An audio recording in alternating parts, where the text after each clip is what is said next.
In this video, we'll be discussing decision trees and random forests.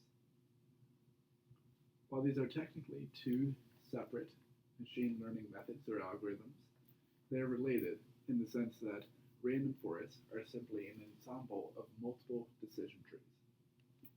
We'll explore this later on. Decision trees and random forests can be used for both classification and regression problems. Take this example in which we're trying to predict whether an individual walks or takes the bus to work on a given day. Well, this may seem simple, in which we use basic decision rules based on whether the weather is sunny, cloudy, or rainy, whether the individual has more or less than 30 minutes of time, or whether the individual is hungry and wants to stop on the way. But when we're dealing with a data set that may have tens of thousands of rows and dozens of independent variables, this would be very difficult to construct on our own. Luckily, we can rely on a machine learning decision tree or random forest algorithm to do it for us. You can think of this as a data pipeline in which the data set begins at the top, and at each individual block, it is divided up into separate sections. The goal is for the blocks at the bottom of the decision tree to have a single independent variable so that the data is organized in a way we can make predictions from. Before we get into the math of the algorithm itself and how it makes its decisions, it's important to understand the various components first. Here deals with a problem in which we're trying to predict whether an individual has a high income, which will signify with a 1, or a low income, which will signify with a 0. The entire data set is all jumbled together at the beginning, and we'll ask questions that attempt to break it down such that we are left with only a single outcome, whether a high income individual or a low income individual at the end. Nodes are what we use to split the data, and they can be thought of as a question. A branch is one side of the split that is formed from the node. In this example, we have two branches, no and yes. In the examples we'll deal with here, we'll focus on problems in which we only use two branches at a time. But when actually constructing these algorithms within Python or another programming language, it is very common to use more than two splits at a time, or more than two branches. The levels refers to how deep our tree is. Here we have 3 levels because we have 3 levels of nodes, 1, 2, and 3.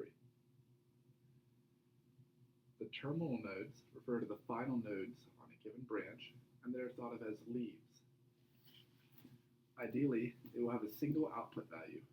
So, hypothetically, this one could have a 0 to signify that all the individuals in this box that do not work in the private sector are low income. Hypothetically, all of these could have a 0 as well, and all of these might have a 1.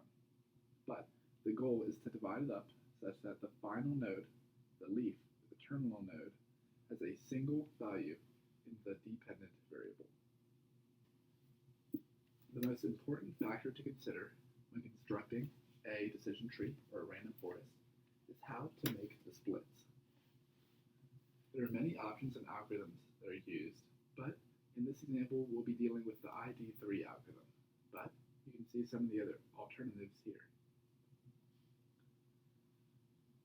However, these have more similarities and differences, and while the math behind each one is different, they rely on a similar concept, and that is information gain. At each node, or question that we ask, we're attempting to divide the data up in such a way that we get closer to a complete partition of the independent variable at each split. The way we do this is through a concept called entropy. Entropy refers to how jumbled or disorganized the data is. On the left, we see a data set with high entropy. Imagine this is a classification problem in which we're trying to divide the data set up into red circles or blue circles. We'll go through a series of questions forming the tree until we have formed nodes at the end, or leaves, that have a single value in the dependent variable. The more mixed together the outputs are, the higher the entropy. In the example we used earlier, in which we were trying to predict whether an individual was a high earner or a low earner, we used ones and zeros.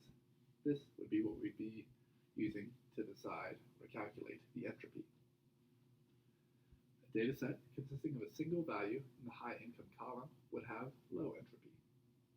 So, in a given node, if all the values had ones or all of them had zeros, that would be considered low entropy or low disorder. So, the algorithms that we are using in this example, we'll be discussing the IT3 algorithm. We'll be attempting to maximize the amount of information gained at each node by splitting the data in the manner that minimizes the entropy as much as possible. Now that we understand entropy from a conceptual point of view, we'll now begin to look at it from a mathematical point of view. Let's turn our attention to the equation here. Basically, entropy is calculated by obtaining the negative sums of the probability of each event happening for the dependent variable times the log base b of that same probability. In the example we dealt with before, there are only two possible outcomes, either a 0 or a 1, to tell whether someone is a low income or a high income individual. So there will only be two things to sum in this example. The first sum, which we see here, represents the probability of obtaining or an individual being a 0, a low income individual, times the log base b of that individual being a low income individual.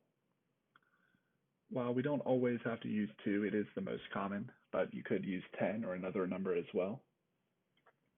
Then, since there's only one more possible outcome, the probability that an individual is a high income individual, which is 3/5, so we multiply 3/5 times log base 2 of 3/5, and that works out to 0.97. Make sure you pause the video here and make sure you understand the math. It's important to remember that entropy is simply a means to an end. Entropy is the mechanism we use to calculate what we're really interested in, information gain.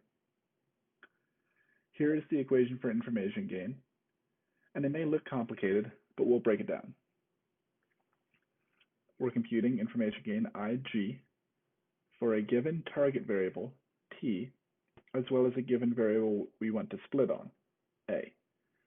To compute it, we first calculate the entropy for t.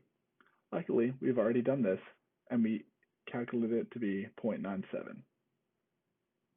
Then, for each unique value, v, in the variable a, we compute the number of rows in which a takes on the value v, and divide it by the total number of rows. Next, we multiply the results by the entropy of the rows where a is v. We add all these subset entropies together, then subtract them from the overall entropy to get the new information gain. I know that was a lot, so here's an alternative explanation. We're finding the entropy of each set post-split, weighting them by the number of items in each split, then subtracting from the current entropy. If the result is positive, we've lowered entropy with our split. The higher the result is, the more we've lowered entropy. We worked with the example of high-income individuals being either ones or zeros. Here, we are splitting on the age variable. We select the median, which turns out to be 50. In this example, all the values below or equal to 50 will be in one partition, and all the variables above 50 will be in the other partition. So we're left with two separate temporary data sets. One for individuals 50 or younger, in which 2 have a high income and 2 do not. Additionally, we have one individual with an age above 50 and they have a high income. Here, we obtain a value of 0.17 which means we have lowered entropy, but not by a ton. With this equation in mind, take a second to pause the video and make sure you understand the calculations below. Before we move on to implementing what we learned within Python, and before we move on to random forests, there are some things that are important to keep in mind. The math we've looked at so far is a simple version of the ID3 algorithm, which is just one example of a decision tree. However, there are many others, and the math behind them is different, but the concepts and purpose are the same. When implementing these algorithms within Python or R, we do not need to calculate these values ourselves, and it is rare that we would actually do this math by hand. In the last slide, we calculated information gain, but any machine learning library will determine the potential information gain that could be had from each node and split the data in a way that maximizes information gain. This process will continue until each branch reaches a leaf in which all the values share a dependent variable, or, whichever comes first, a situation in which there are no more variables with which to split the data. Some advantages to using decision trees is that they are highly interpretable. Additionally, they can be applied in a wide variety of situations and problems, such as classification, as we've seen in the examples here, and also in regression problems, which we haven't looked at yet. They can identify nonlinear relationships between the independent and dependent variables, and they are not very susceptible to outliers. They work well on large data sets, partially because they can identify relationships between the various independent variables. This is something that linear regression cannot do.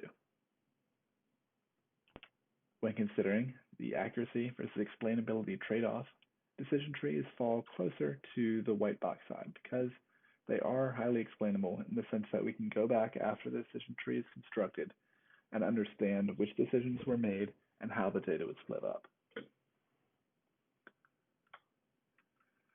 Some disadvantages, however, is that they take much longer, they take more time, and they take more computational power than linear regression. They can perform poorly on small data sets, and they require extensive hyperparameter tuning. The most important disadvantage, however, is that they're extremely prone to overfitting. This problem can, however, be ameliorated with a random forest, which is something we'll look at moving forward. On this continuum we discussed earlier, random forests are more accurate, but at the expense of transparency or explainability. This is why they're considered more of a black box algorithm, because we can't see what's happening inside. With sometimes 50 or even hundreds of decision trees all constructed at once, it can be very difficult to interpret why decisions are made or how the data is ultimately split up. We mentioned that a random forest is simply an ensemble of many decision trees, but what does this really mean? It means that we take between 50 and 500 decision trees, and for a classification problem, we'll make our predictions using the mode of the individual trees, and for a regression problem, we'll make our predictions using the mean of the individual trees. Predictions can be weighted more heavily towards the trees that are more accurate, but this is not necessarily the case. Ensembling works best when the models used are significantly different from one another. If we have many models that are exactly the same, there will be no point in combining them and calculating the average, because that average would just be the same for each one.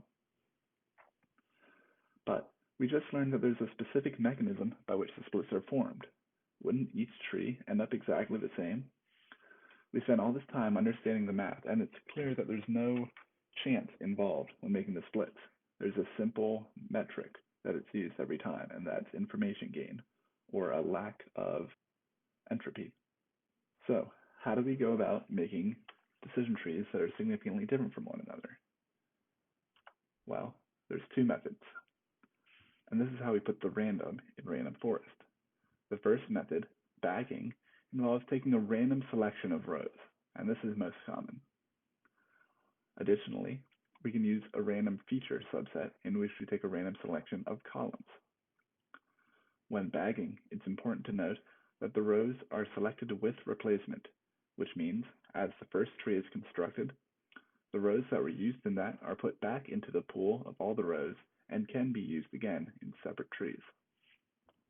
The advantages of using these methods is that our predictions are generally more accurate. In fact, using a random forest can provide near state-of-the-art accuracy. As we'll see when we look at a Python example, our models would be less prone to overfitting, and this is one of the main advantages to using them over decision trees.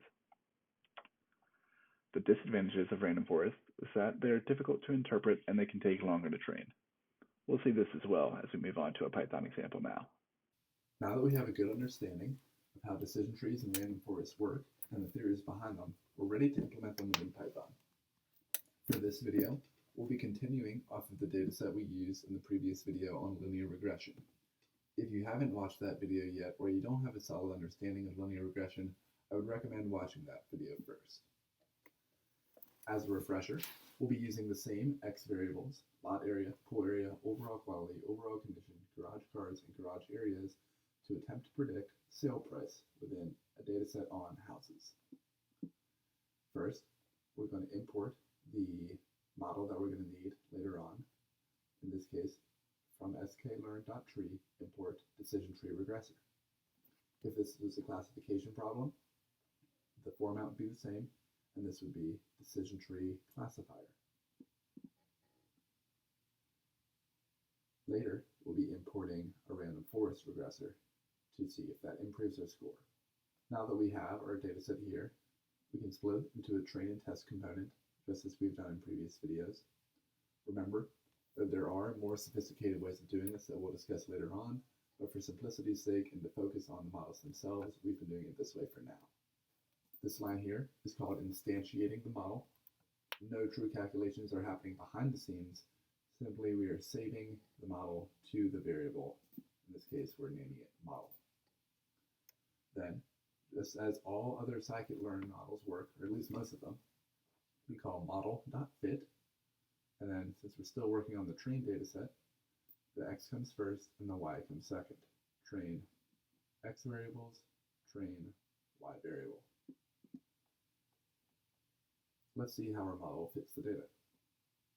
We call model.score with those same two variables in the same order, and we'll save this to r squared.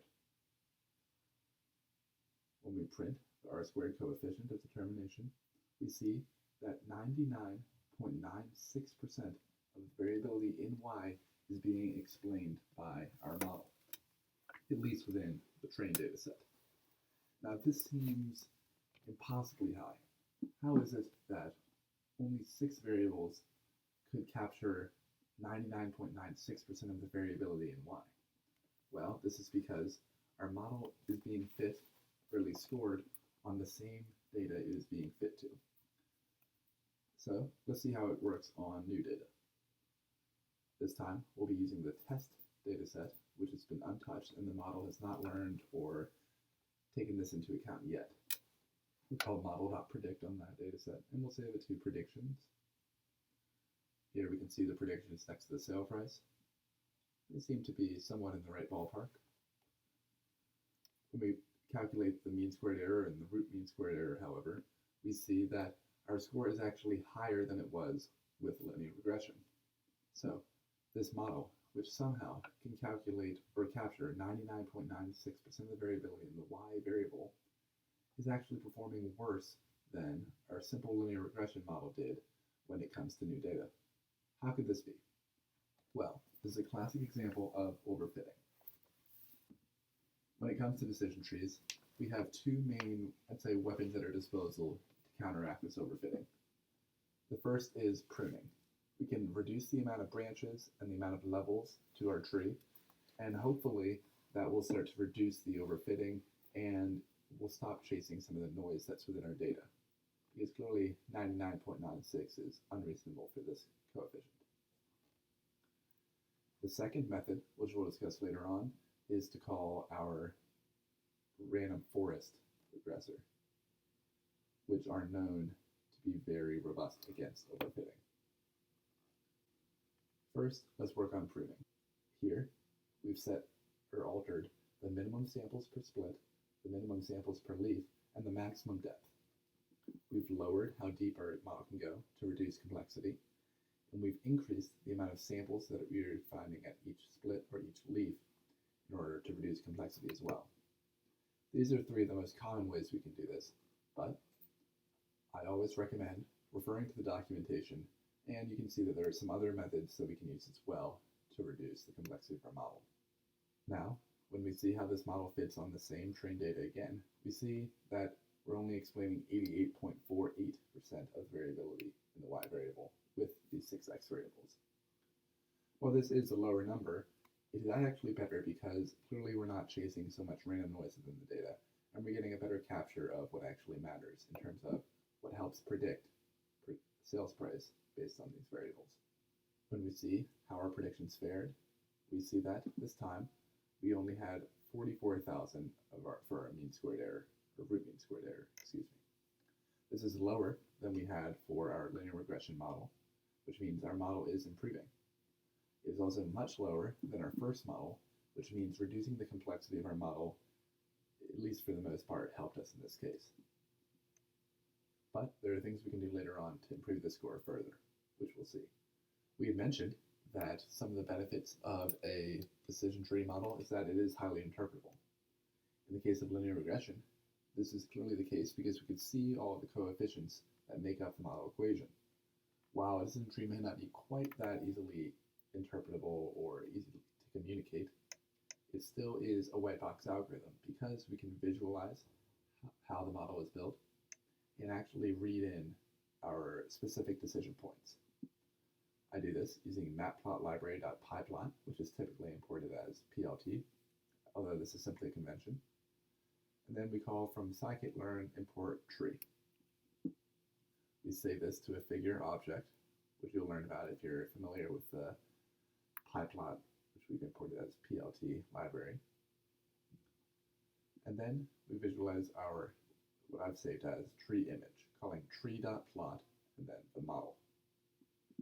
This filled attribute references whether or not we want the description of the decision to be placed into the tree itself. You can't really see it within this tree, but there are words here that if we save to a JPG and zoomed in on, we could interpret that way.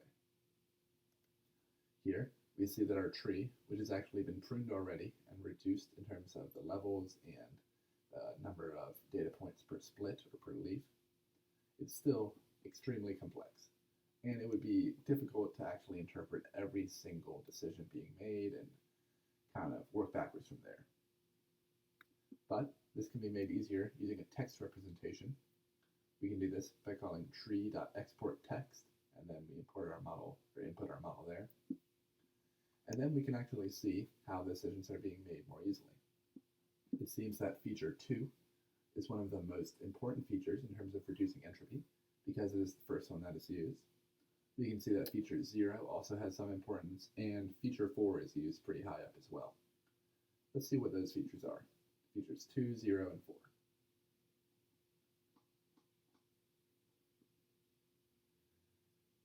Feature 0, lot area.